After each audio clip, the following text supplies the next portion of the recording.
Thank you all. Maria, you can begin. Buenas noches. Este es un anuncio de interpretación. Primero lo vamos a hacer en español y después en inglés. Hola, los organizadores del evento de hoy tienen la firme determinación de crear un espacio multilingüe y con esa finalidad contamos con interpretación disponible en español e inglés. Les pedimos a todos los participantes que hablen lentamente y en voz alta y clara en sus micrófonos para facilitar la interpretación. Al terminar este anuncio, activaremos la función de interpretación. Si usted está utilizando la aplicación Zoom, podrá ver el icono de un mundo en la parte de abajo de su pantalla. Haga un clic en el icono del mundo para escuchar la interpretación y seleccione español.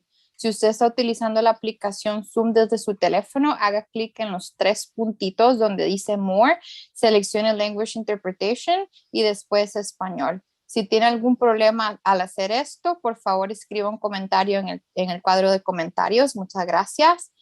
This is an interpretation announcement in English. Hi, the organizers of today's event have made a strong commitment to creating a multilingual space. To that end, we have interpretation available in Spanish and English. We ask that all participants speak slowly, loudly, and clearly into the microphones to make the interpretation easier.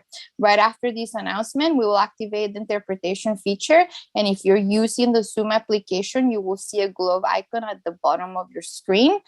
To listen to interpretation in English, click on the globe and select English. If you're using Zoom on the phone, click on the 3 dots where it says More, choose language interpretation and select English. If you have any problems doing this, please comment in the chat box. Thank you.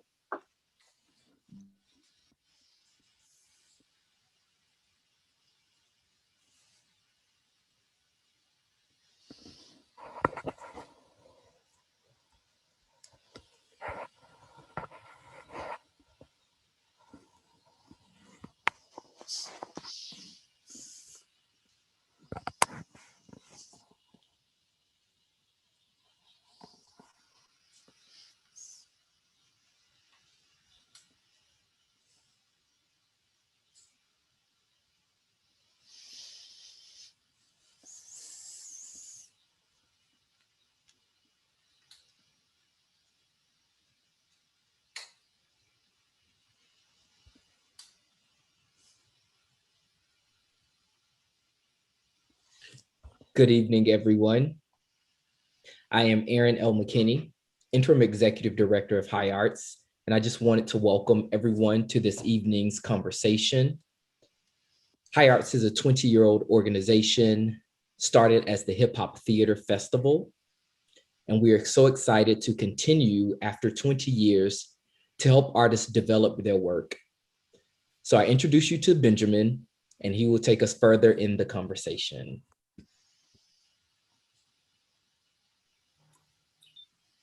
Thank you so much, Erin, and deep gratitude to everyone who is gathered here tonight. My name is Benjamin Lundberg Sánchez.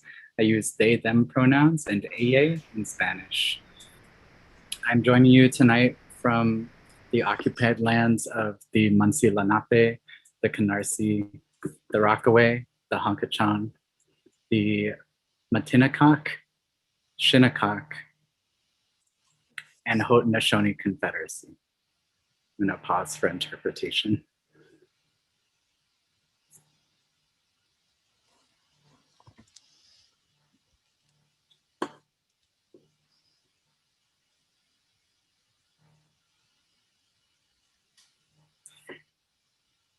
I'm so excited to welcome some, I will say, friends and new connections, people who I deeply admire and who are working on thinking about child welfare in imaginative and creative ways.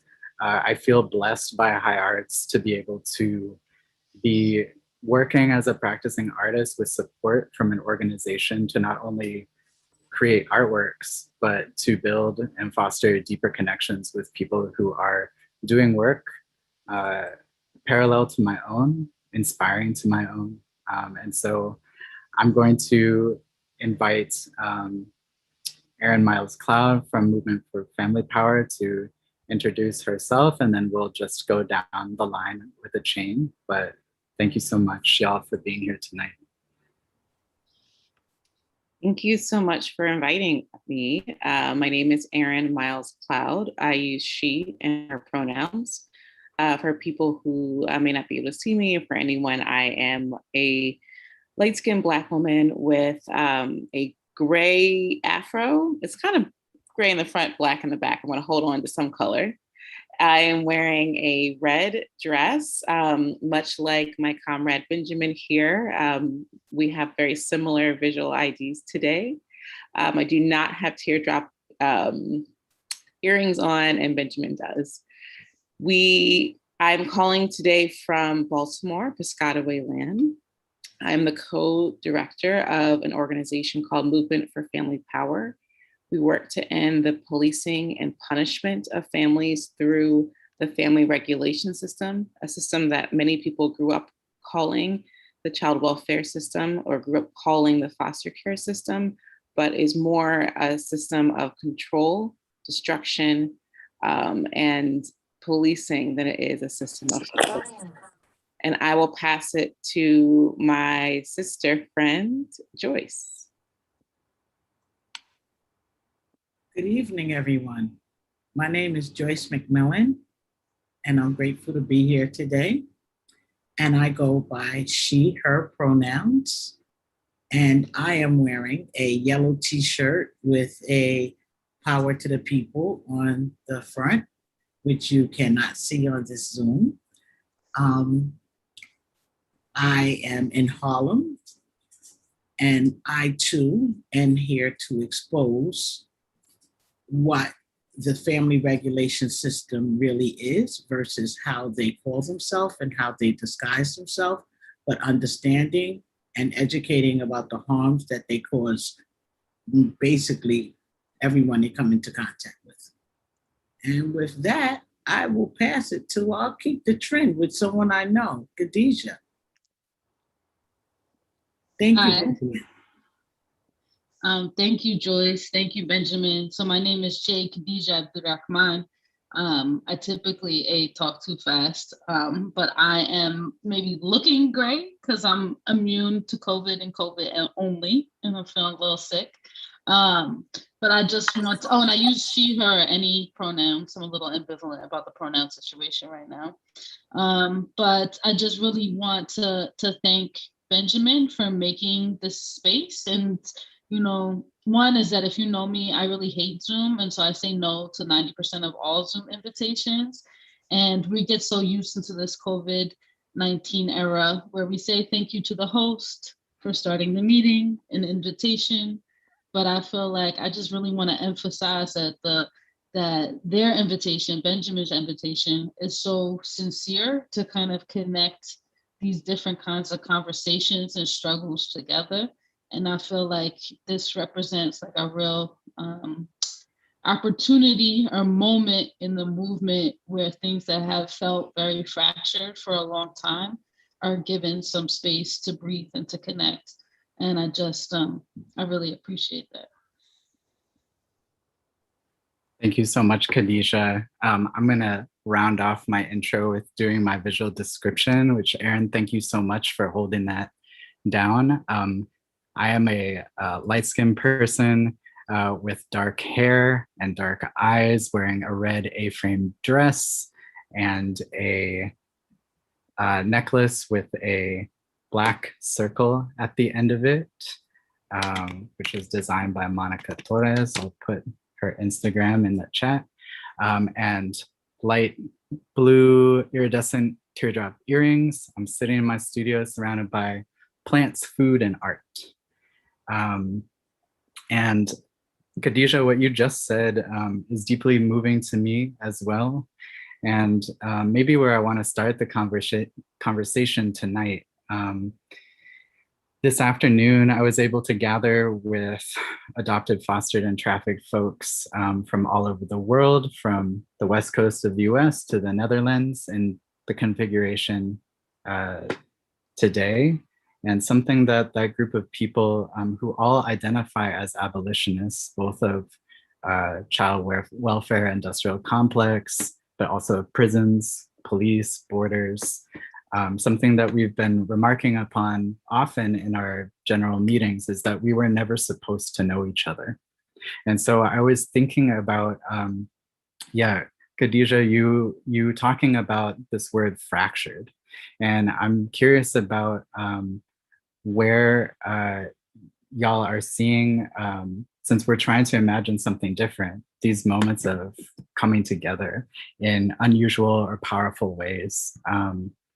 Something that comes immediately to mind for me is the paper that Erin and Joyce, you worked on with a bunch of other folks collectively. And I'm just wondering if those kinds of strategies of collectivity and connecting, in what ways they're on y'all's mind right now. Anyone can start.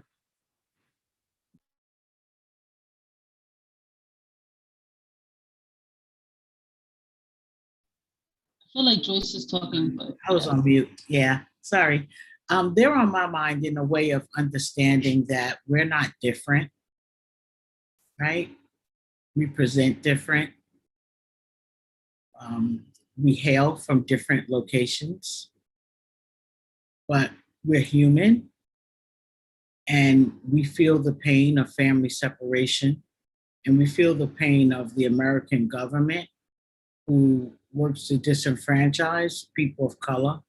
These are great similarities, and connecting with people who have been misplaced, mistreated, in some cases misguided, just what I would call being knocked off their square, trying to prevent success in various ways that they disguise as help. Just makes me very happy to be here today and be able to make connections with other people who may feel that they're alone in some of the struggles that we face day to day, because we are not. For me, there's no difference between a child being separated at the border and a child being separated in Harlem. Families being torn apart is wrong, and I'm here to stop it and to gather people who understand the importance of making this great change.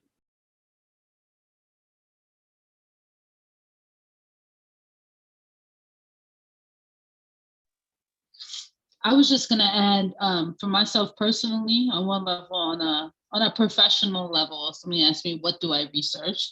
I say automated decision systems in the New York City Administration of Children's Services, which are basically these algorithms that are based off of the massive amounts of data that is collected when people access the social safety net through coercion or through signing up, although it's its own kind of coercion, signing up for food stamps or welfare benefits or something like that. The other aspect of how I have interacted with the child welfare family regulation system, I almost feel ashamed to say, because so many foster and adoptive parents are kind of opportunistic or abusive or terrorizing, or have their own agenda. But I have children that I have adopted through the kinship foster care system who are related to my son. But something that I am more thinking about these days is that my very first interaction with adoption and foster care was when I was a kid. I went to residential school for 5 years. And when I was there, half the kids, it went from ages 4 to 21. And the 4-year-olds to the 12-year-olds were almost exclusively children, Black and white children from the foster care system. And that time was Connecticut.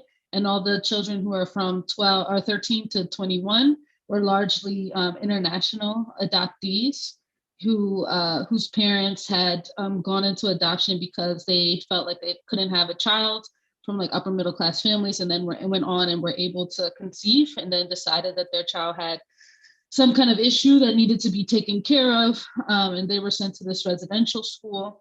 And I remember one day sitting in the art class and there was like a small magazine and it had a picture of this boy named Keith. And it was like Keith likes sailboats. He likes to play with Hot Wheels cars and like walk by the water or something. And I was like, what is this? And it was an advertisement for Keith to be adopted. And I know that like Ben and I have had conversations about what is preferred language for people who are in the category of adoptees. And it's like one of the words that came up was trafficked. And so I'm just thinking about how these things come together as an industry and what type of relationships are made possible. Because when you say like we weren't supposed to meet each other, like I have found, I guess this is where the idea of fractured has come from, is that there have been times that I have experienced where these relationships have come together, but it's in the darkness, or like it's foreclosed from other people from seeing.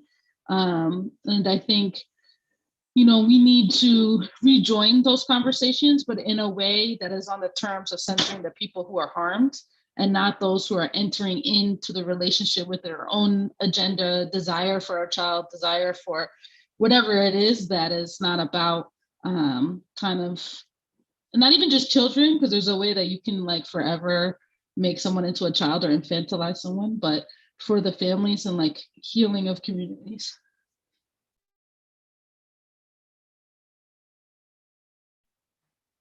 Yeah, thank you both for responding to that.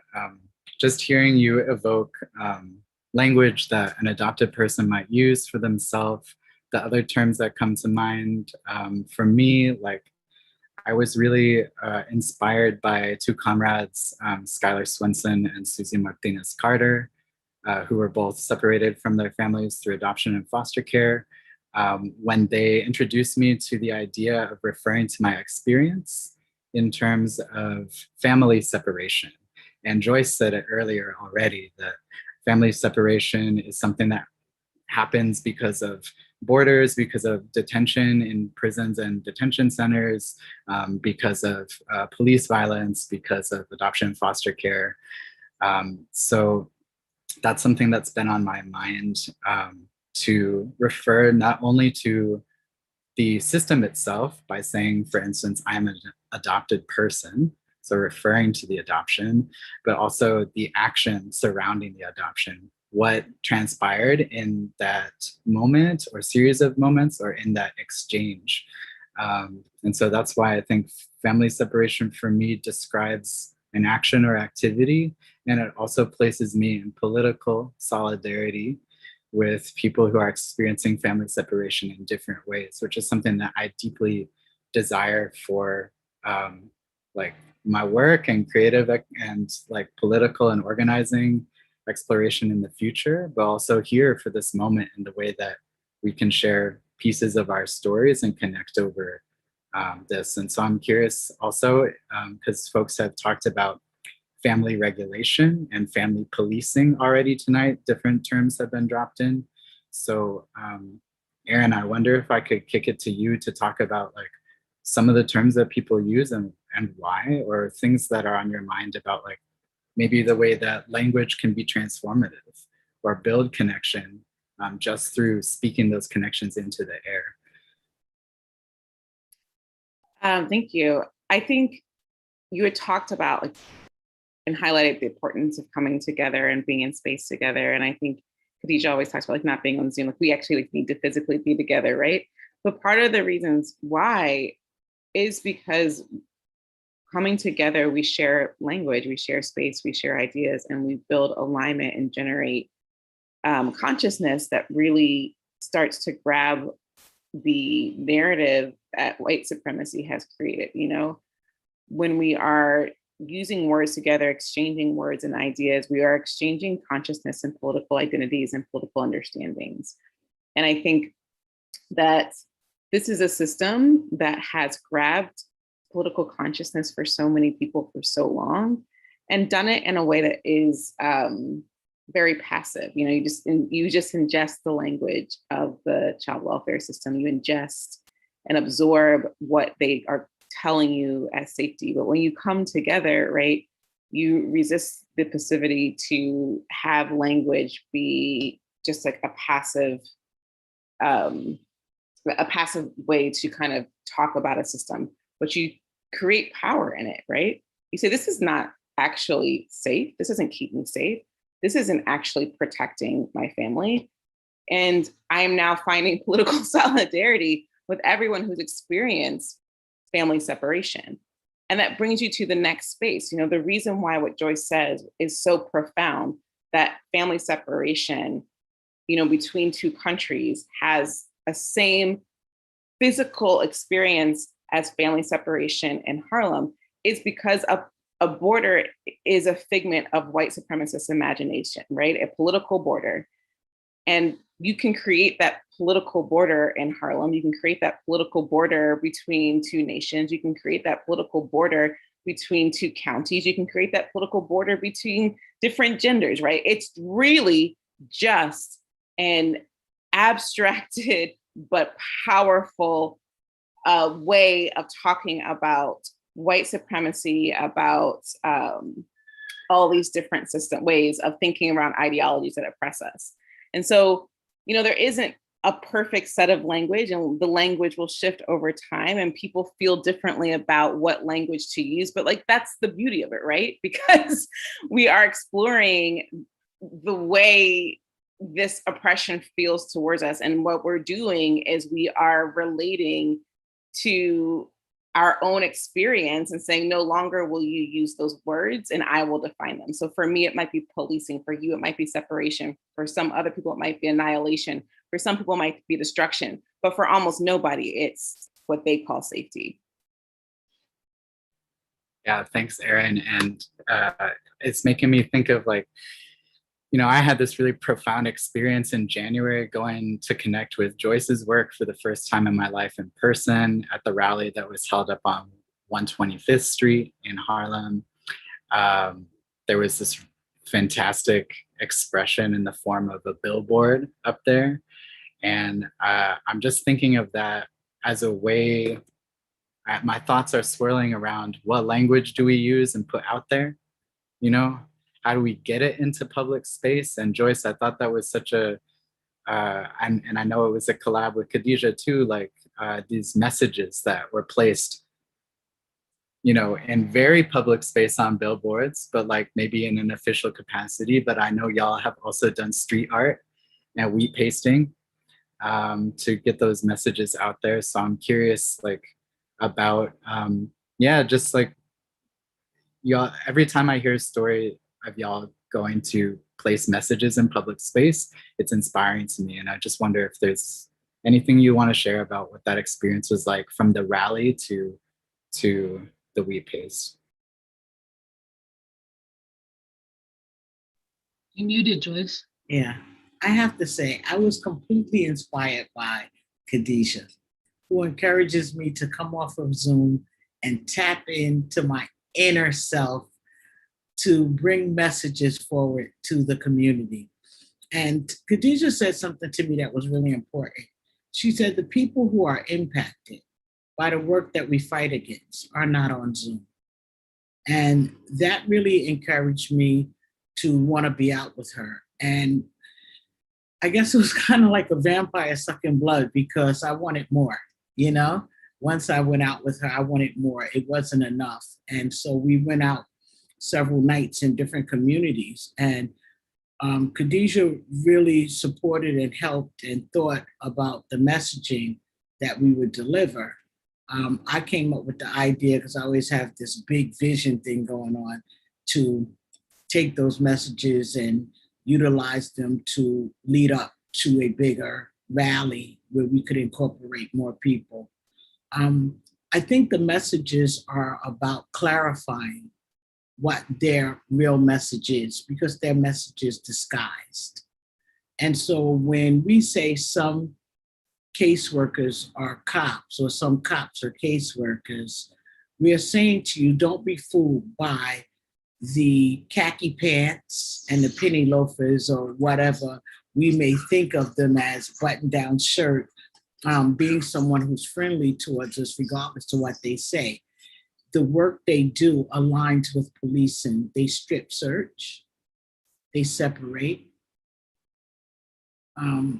Basically, kids are incarcerated And since I started there, I'll just talk about what it means to me, that particular message.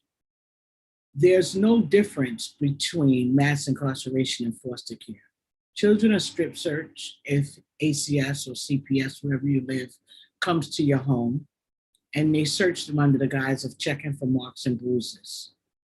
They're separated from everything they know and love. They eat what they are served in a new home. They have set visit days with set visit times for schedule, for visits as a schedule. They have oversight during the visit period, and they're paroled back to their parents if they ever have the opportunity to come home, the same way that prisoners are paroled back to the community. So what I always say is, you know, any system built to really protect children should not look like the same system that was built purposefully to punish adults. It's like they're throwing the rock and then hiding their hand. They're not telling you that this was not done by accident. They're saying, wow, you know, really, maybe there are some changes we need to make, but they don't want to make change. They want to tweak it.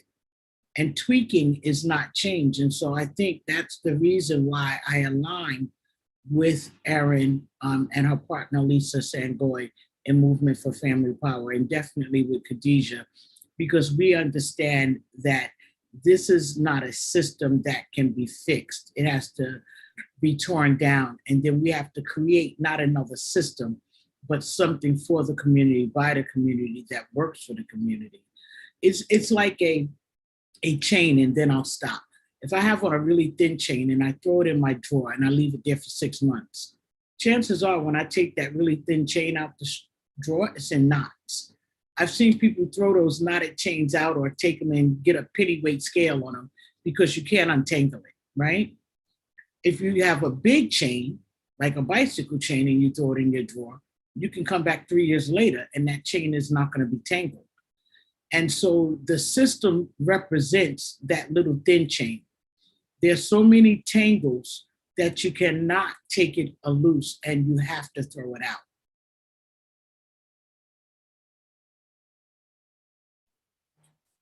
Thanks, Joyce. That metaphor is going to be sitting with me, and I saw some folks nodding along with you. I appreciate those kind of things because those are the moments that, for me, really transform my imagination. When I have these visuals, like these things that we're sharing with each other as illustrations of the things that are impacting us, I feel deeply inspired by that. Quickly, I want to do a quick, just some terms were dropped: ACS and CPS. That stands for the Administration for Children's Services and Child Protective Services. We know that these names are like slidey and like take many forms. And so I just want to make sure that, yeah, folks know what we're talking about. Yeah, I'm curious to talk a little bit more about kind of like creative ways of doing. But also, Khadijah, I saw you coming off mic, so jump in there. I know like we still have plenty of time.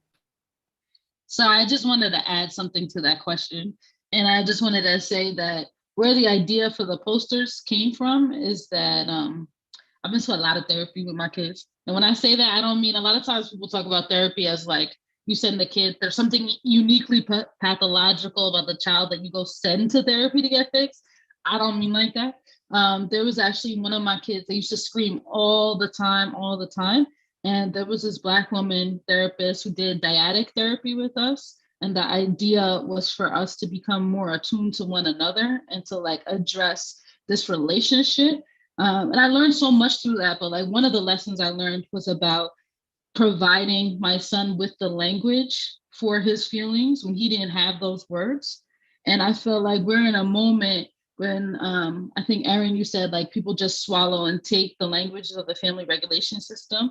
Like so much of the language, you know, from sitting at foster parent trainings and all that, there's like all of those words. But also recently, I'm not Muslim, but my family is, and I went to a funeral and the imam is like, you are the one who saved the orphans. And I like, I didn't have time to get into all that with him, but there's all these words that assume that adoption is this site for other good people to come swoop in and save, right? And then the reality is that so many of our communities have been terrorized and systematically separated, and we don't have the words out there. I mean, you had people marching in the streets, like constantly talking about ACAB, but they didn't, I don't know if you can curse on here, so I'm not actually gonna explain that acronym. But I have not for a long time seen those words that reflect what it means to lose your child, to have that child stolen from you, to be deemed, because to be accused of child abuse, to be accused of neglect is not just the same thing as to be wrongly arrested. You know, our society often puts, particularly women, right, as whores and as Madonnas, you know, as saints and as like predators. And so to be accused of not taking care of your child is so stigmatizing and so private and so painful, because it's just like stop and frisk in a way, except it's happening in your living room. And so I think there's so much shame. So the idea with the posters was putting those, it's also, it's also problematic, the ACAB thing. But putting on those posters, the idea was like, these were words that I thought of in conversation with Joyce, and can we provide language to the community that mirrors what people are going through? And then I think the part of that work that's not yet complete that we're trying to figure out is how do we then provide a space so there's some more back and forth collaboration in that design, and how can new words and new language that we don't have come onto those posters? Khadijah, I hear you talking about like being able to have many people working on the messaging that gets out there, and for it to be collective and versatile and plural, I think is something that's been on my mind for a bit. But I wonder if either of you, just for the sake of like folks who haven't been able to witness the posters, can you say, we've talked about some cops are called caseworkers. What are some of the other messages that y'all put out into public space? Because I thought, they were really inventive and inspiring.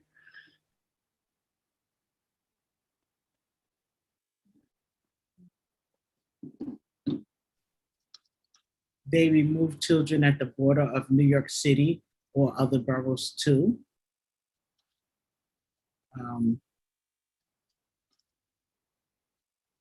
What is it? Separating Black families has always meant profit. Right, from the plantation to the present, breaking up Black families has always been profit. I actually just ordered 1,000 bumper stickers that has the same things posted on it. I see the one behind you, yes. Yeah, and that one, and I didn't want to say that one because again, I didn't want to have to cuss on here. What's very interesting, I think that one really antagonized the agency. I want to say the devil, you know. People don't like to be exposed. And I think the posters that we put up with the support of some other parents and helping us to wheat paste them through the city really antagonized them, because they started feeling, from my experience of what I went through with them afterward, I know they began to feel exposed. People heard us and people identified with what we were saying, because I'm not sure who just said it. I think it was Khadijah, that people think they're alone in this situation. It's a very intimate thing that happens when you're under investigation by this agency. And oftentimes people believe that you did something wrong because they have a hard time believing that an agency came into your home and ripped your family apart and you didn't do anything and you're not culpable on any level for the harm that's happening to your family. They usually think that until they too are exposed to that agency. And I think just the way we've been bringing our messaging has helped people who have not experienced the child welfare, family police, and family regulation system to begin to understand what is really happening under the radar. And so I think that was very frustrating. And so for me, I will tell you that led to my termination from employment. And since that time, it has led to the contract of the agency that the Administration of Children's Services forced to terminate me to lose his contract. So he just lost his contract even after he followed their instruction. So it's very much bully tactics, and it's not in the best interest of anyone but themselves. You have to understand who comes under the radar of this agency. And so they create pockets of poverty and pockets where people need certain supports, and they make sure to surveillance those families. And once you're surveillance, you are identified as, in the 80s, I think when I was growing up, as a VIC, short for victim. And you become a victim to the system by just asking for help. I mean, from the moment you enter school, right, is your first introduction to mandated reporters and a surveillance that we don't understand. Police who demonize us for acting like children, teachers who criminalize us and demonize us for maybe our kids' clothes not being clean, right, without knowing the home situation, for not having done the homework, right? These things turn into really big deals in the school system because it's a way to push us into interaction with systems that separate.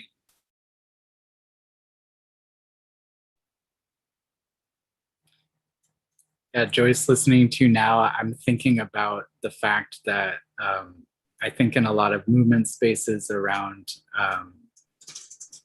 child welfare systems in the US and other places, there are adults who have been caregivers in different ways, like leading those movements. And then in spaces that are a little bit closer to my own experience with adopted and fostered and trafficked folks, we are also people who have had experiences as young people and then grown up and become adults who are interested in thinking and practicing and a different world, trying to transform this world to something that's more just. But I'm thinking about conversations that I've had with each one of you about young people who are going through it right now.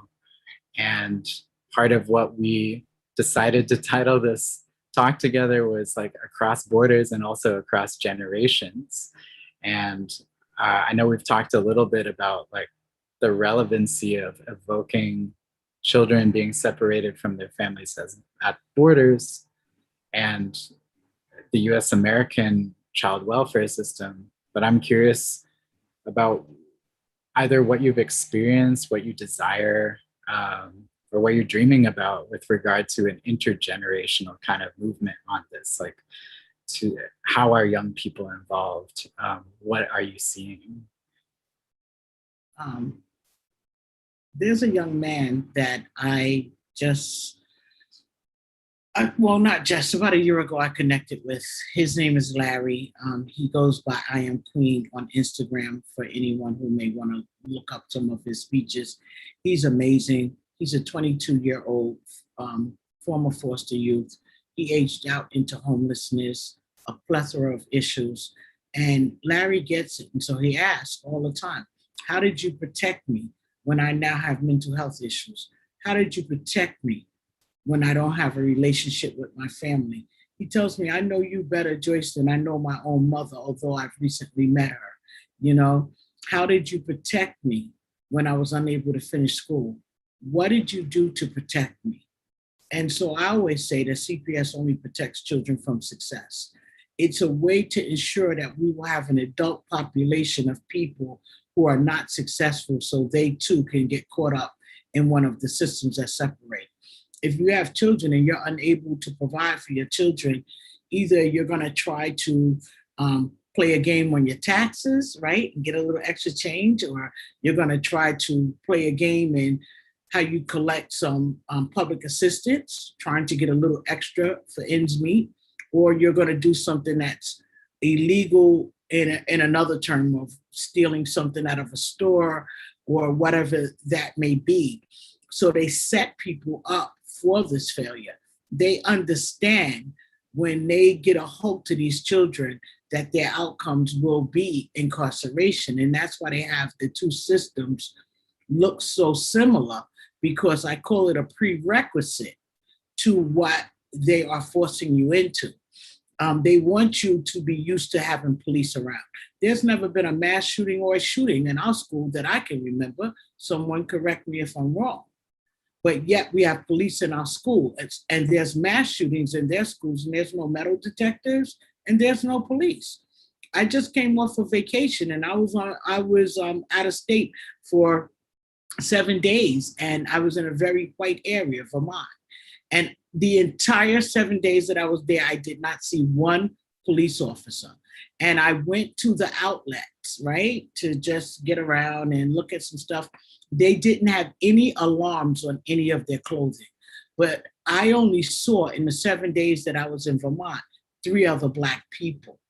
So white communities are not policed.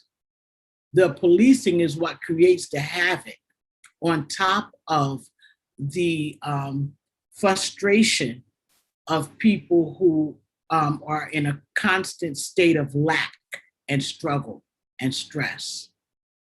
That's what they are policing. They're policing your behaviors and properties of those who have more than what we have. They're not there to make us safe, and we all know that, because we don't feel safe when they're around. Oh, sorry. I just wanted to add something. I mean, I feel like there's a tension sometimes when you identify as an abolitionist between the structural and the interpersonal.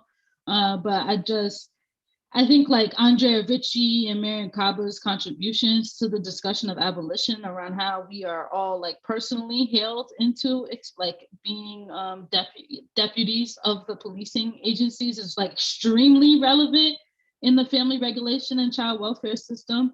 And like what becomes possible when people have the language to describe the type of terror that they operate upon, like, and all of these unique, because when you're thinking about child welfare, we often think about these canonical moments, like at the border or at that point of separation, but it's also like they have their safe sleep program, right? They're literally litigating like how you putting your baby to go lay down, you know, they're at the daycare, they're at your PCP visits, every single moment, whether you're in your home or whether you're outside, you are subject to investigation, surveillance, and like litigating your value as a human being. And I think, you know, we don't, like, I don't think, even though we've gone through a pandemic that revealed how deeply white supremacist public health kind of concepts are and how racist these medical systems are, that so many people were left to die, I still don't think that we're holding accountable Medicaid clinics, OBGYNs, PCPs, or pediatricians for the type of policing and trauma that they enact onto families. And as far as intergenerational, I think that we as a movement have to be very mindful that we're not replicating the same kind of language and concepts that the system has. And you can see it just in the name of Administration for Children's Services, right? This idea that there's children or a child that exists absent from a community. And a lot of times people want to just have you evaluate based on that one child situation. And maybe it is true if I pluck some kid out of Mexico City and I put him with some white family in Kansas and he has some health problem. Now he gets health insurance and they have middle-class income. Maybe in some very linear way, those kids' odds have improved. But when you step back and you look at what the domestic child welfare system has done and the international adoption industry has done, it really has, like, in certain places, you know, tantamount to genocide, because you're destroying a group of people. You're breaking down intergenerationally all of those ties and leaving people so vulnerable, because it's not just whether, you know, you aging out of foster care and you coming into the shelter system. It's about, like, who can I call in that moment? Who do I have to lean on? And it is targeting all of those relational ties. And I think us as organizers, we're overwhelmed, right? And so it's easy for somebody to come on the outside and be like, well, you only work with impacted parents. You only focus on this one thing, or you only focus on algorithms, Khadijah. But I think that we have to be mindful of how do we kind of bridge and tactically bring all of these things together so that we don't replicate that which we're fighting against?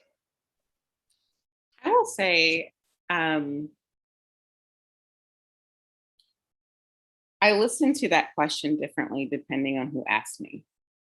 So if someone asks me, like, how do you bring youth into the space? And they're coming from a position of philanthropy or they work at an agency, they're really using it as a gotcha question. And they actually have a limited political understanding of what it means to be, honestly, Black in the United States, to be an adult, to grow up, to exist and be a person. And so I'm not really going to engage in political commentary with them around what constitutes intergenerational family, person, parent, or child, because they just don't have it available for them. Now, like part B question. So like we're in a space now, like we're in a safe space. I love y'all, we're talking, right? I get a little bit deeper into that question. It's like, well, why did we decide to center this organization around impacted parents? And why did we really work our organization, MFP, from really a queer feminist lens and centering mamas and caretakers? Well, that's because there's a political history of marginalizing caretakers and Black and brown caretakers that we think politically stands as an affront to the child welfare industrial complex. So when you look at the history of how this system got billions of dollars, how it became the largest federal entitlement program for young children, how it divested millions to billions of dollars from communities of color, it was really a rejection of social services. It was a rejection and that was contemplated by Black caretakers and Black and Indigenous caretakers. It was an affront to the demand for welfare. We didn't ask for this, right? So when you're thinking about a political juxtaposition of, well, what is the counter movement to child welfare industrial complex, right? The counter movement were literally Black mothers marching in the 1960s that were subordinated by their own movements of liberation and subordinated by larger economic neoliberal politics that really wanted to redefine what was a social safety net once they saw Black people being able to access it. So that's one reason why we center. The third answer to that question is that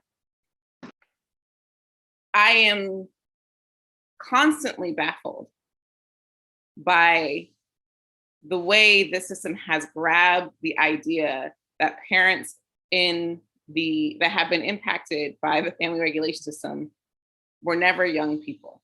They've literally erased their experience of childhood because a lot of people have experienced it as a child. They've experienced the system as a parent. They experienced it as a grandparent. It's this system, to disrupt it intergenerationally is because it's also attacking people intergenerationally. And so to the extent that you're centering one system of another, like you center young people, like more likely than not, statistically, unfortunately, there's a large space. If you're centering young people, they're going to have the experience as a parent at some point in time if they're Black and brown and low income in this system. If you're centering Black and brown parents, then statistically you will almost always meet parents who also experience the system as a young person, right? That doesn't mean there aren't different perspectives, and that centering how people then want to politically identify from that system, right? Because you will have people who will have experienced the system as a child, as a parent, as a grandparent, but really center their political identity and resistance in their experience as a grandparent in the system, or their experience as a youth, right? And that is absolutely important. But I find that most people aren't asking any of those levels of questions when they're asking why you center youth or why you center parents. And I don't think most people are thinking of, most people that ask that question, not people that think about it. I think a lot of people think about this a lot.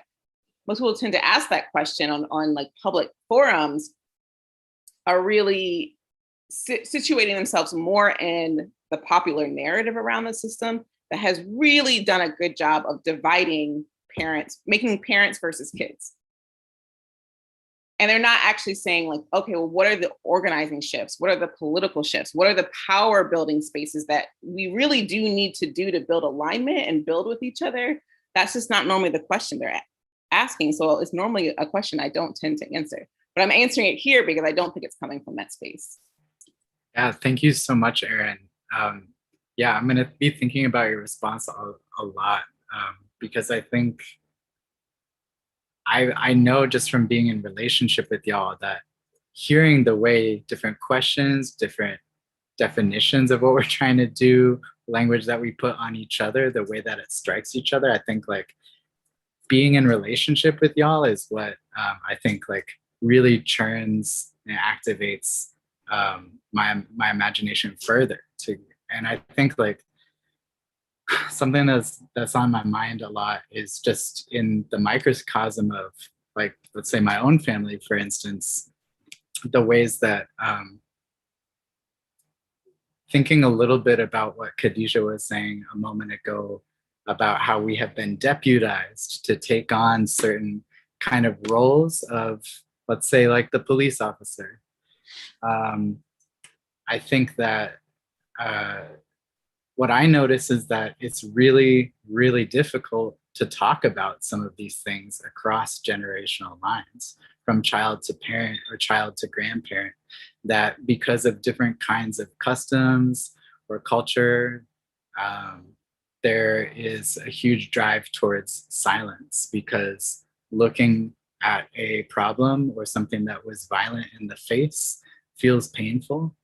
And I think that,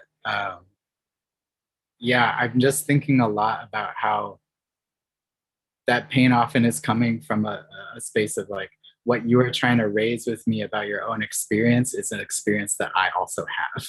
And I see that in my own family, like learning about the way that my mom and her siblings were separated from their family when their parents died. And just thinking about how is it that we come to have these conversations with each other. But then also too, just practically, like when we have an event in actual space with each other, you know, providing the supports for each other, like childcare, or things that allow young people to be in the space harmoniously with whatever is going on, and not kind of like corral people into separate spaces. Like the parents are going to talk about it over here and y'all are going to be over here, but that it's not as if you have to like make sure that, I don't know, I just think that there are like layers of direct and indirect, and also just exposure to conversations from just literally sitting in the space of them that feel really important to me. I just want to time check that we just have like 4 or 5 minutes left. And I mean, like I could, as I know, last time we were in physical space with each other, like we talked for 3 hours. So I'm just curious, like maybe on the front of like putting something that we're dreaming about into action, like either a dream or an action that y'all are like marinating on right now. If it comes easily, no worries if it doesn't. I guess the dream is full exposure. And I think about that piggybacking on what Erin said when we talked about the intergenerational thing that happens. That's up front. And they use that as their weapon, right? They use that intergenerational contact to show they're doing a good job, because see, now it makes you a problem. It runs in your DNA. You are bad. All of you are bad, from great grandma to grandma to mom to child. When the fact is they create the recidivism in the things that we don't see. So we see the intergenerational harm, but we don't see the mechanisms they utilize to cause it. So when we think about a person coming home from prison, they may say, you can't be in the house with another felon. So now you are, kicked out of your home, basically. And you have to live someplace that may be more dangerous, in a shelter or a 3-quarter house. Or the person who you go to live with lives in a subsidized housing complex. They may say, with a felony conviction or whatever, or a drug conviction, you cannot visit or be on the premises of the subsidized housing. If you do, you're jeopardizing the folks housing who actually live there, which puts people in a difficult situation to make decisions that sometimes they don't want to make. And then they use it against us. I hear people say, people of color don't stick together. This mom has a 3-bedroom apartment and her son is living in a shelter and he just came home from prison, but they're not thinking about, because they don't know about, because that is the part that is hidden, right? That's the part that flies under the radar, because they only need to expose what they can put on you. They don't share what they can put on themselves. So as an example, I went on what's called the State Central Registry. That's a list they put you on if you have contact with the family regulation system. And for me, I went on that list in 1999. And you stay on that list until your youngest child turns the age of 28. So from 1999 until my youngest child turns the age of 28, I would have been on that list, except we together, Erin, Khadijah, and the other people who are not on this call, worked really hard to make sure that that piece of legislation was changed. But if my children were to have children prior to that legislation changing and needed me to be a resource to prevent intergenerational system involvement, they would say no, because your mom is on the registry until her youngest child turns the age of 28, which is another 5 years from now or 6 years from now. And that's what people don't see, right? So they don't see that I'm ready, able, and capable. What they see is another generation experience the same problem. And then it makes it look very much like it's us and our fault when they've put laws into place to create the outcomes that they want. Yeah, absolutely, Joyce. We're right at 8. I want to make sure that Khadijah and Erin get like one final word. So I'm just going to cap what I'm saying here. And thank you again to our interpretation team. Yeah, let's have a quick just close out. Thanks y'all again for being here. Thank you. I will say, I really quickly, the dream for me is intergenerational. Like, it's a privilege to have an intergenerational life. Like, people don't recognize that privilege. It's a privilege. And organizing, becoming intergenerational, or being with each other in community and space across like political identities of youth, adults, with all the work that's going to take a lot of work in the way these systems have intervened in that. And the second, I would say, a dream is mass resistance. I think we talked a lot about the way the system deputizes people with police power. This system is unlike the criminal legal system in that it doesn't employ it doesn't have a separate cop system in the same way. It actually puts the cop system into teachers, into nurses, into hospitals, into all these other spaces. And so I am really excited, and I dream about mass resistance of all these people who say they're helpers, saying I'm no longer going to work with and report and be complicit to the system. And I believe we can do that. Yeah, my 30-second thing is just basically, I want to lift up what Erin said in the previous comment, and that so much of the system is based on the demonization of particularly, but not only, Black women. In order to save an orphan, you have to save them from this like terrible, inherently criminal community.